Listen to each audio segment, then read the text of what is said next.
بسم اللہ الرحمن الرحیم۔ کتنی اللہ کی بات سچی ہے۔ مشرکین مکہ کا طرز عمل بتایا قرآن میں اللہ تعالیٰ نے کہ جب ان کی کشتی بھنور کے اندر پھنس جاتی ہے تو دعوا اللہ مخلصین لہ الدین، اپنے دین کو بالکل خالص کر کے اللہ کو پکارتے ہیں، اور جب یہ اللہ تعالیٰ ان کو کنارے پر لگاتا ہے پھر اس کے بعد شرک کرنا شروع ہو جاتے ہیں۔ یا ہر مصیبت کے اندر بھی یہی چیز ان کی سامنے آتی تھی کہ مشکل مصیبت میں وہ خالص اللہ کو پکارتے تھے، اور جب مشکل مصیبت دور ہو جائے تو پھر شرک کرنا شروع کر دیتے تھے۔ اسی طرح جب امید پیدا ہوتی تھی کوئی بچہ پیدا ہونے کی تو دونوں میاں بیوی اللہ سے خالص فریادیں کرتے تھے کہ یا اللہ اگر تو نے جیتا جاگتا صحیح سلامت بچہ عطا فرما دیا تو ہم تیرے شکر گزار بنیں گے۔ تو جب اللہ تعالیٰ فرماتا ہے جب ہم ان کو جیتا جاگتا بہترین بچہ عطا فرماتے ہیں تو پھر اس کے بعد ان کو یاد آتا ہے دوسروں کو اللہ کے ساتھ شریک ٹھہرانا کہ فلاں کی در سے ہم نے بھی مانگا تھا، فلاں منت مانی تھی، فلاں کے وسیلے سے ہوا ہے، یہ ہوا ہے، وہ ہوا ہے۔ اس کا ایک نظارہ ابھی ہمارے ملک کے اندر یہ چیزیں اپنی آنکھوں سے ہم دیکھ رہے ہیں، اور اللہ کی بات بالکل سچی ہے۔ ذرا یہ دیکھیں، اس کے اوپر ذرا اس ویڈیو کے اوپر غور کریں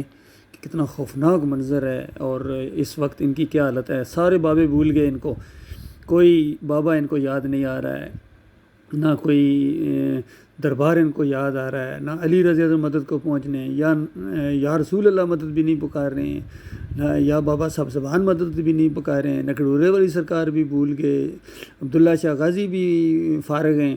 اور بر امام بھی یاد نہیں آ رہے ہیں، علی اجویری بھی چھٹی پر گئے ہوئے ہیں، اور کیا نام ہے عبد القادر جیلانی کا عطا پتہ نہیں، یہاں خالص اللہ یاد آ رہا ہے، خالص اللہ یاد آ رہا ہے۔ اور جب یہ دن تو گزر جائیں گے اس کے بعد پھر انہی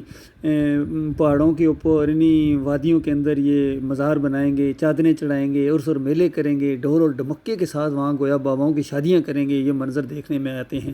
اصل میں یہ قوم خالص مشرک بن گئی ہے، مشرکین مکہ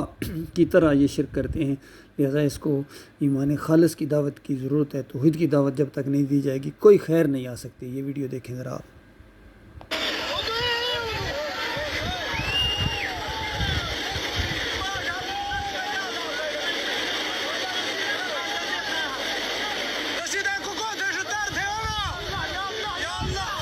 دیکھا، یا اللہ پکار رہے ہیں، اور چادریں چڑھاؤ، اور عرس اور میلے کرو، اور یا علی مدد کے نعرے لگاؤ عام حالات کے اندر، اور یہ واسطے وسیلے رکوع اور سجدے چڑھاوے نذرانے اور 10 محرم کی سبیل لگاؤ یہاں، اور گھوڑے کو پوجو، گائے